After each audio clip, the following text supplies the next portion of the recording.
Gusto nang umuwi ng mga Pinoy crew ng cruise ship na MV Hondios kung saan may 3 nang nasawi dahil po sa hantavirus. Pero sabi ng Department of Migrant Workers, hindi yan basta-basta at kailangan ng matinding screening. Nasa frontline na balitang yan si JC Cosigo. Tuloy lang sa trabaho ang 38 tripulanteng Pilipino ng cruise ship na MV Hondios.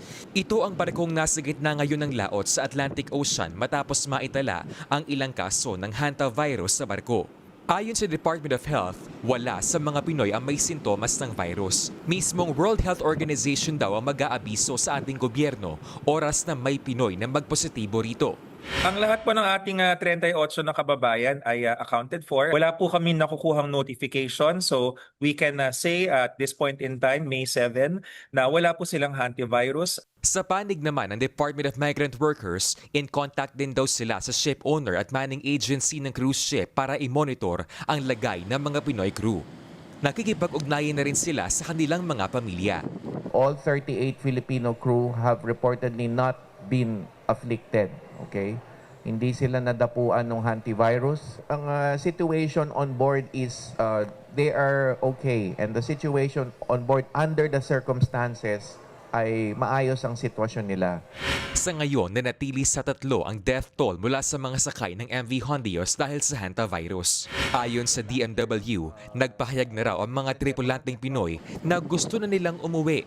Yun nga lang, hindi magiging madali ang proseso. Kailangan muna nilang dumaan sa medical clearances. Well, meron naman, sila naman talaga ay gusto na rin makalabas doon sa barko at makauwi. So, yun naman din ang goal natin. It is still best for them to be out of that ship and home.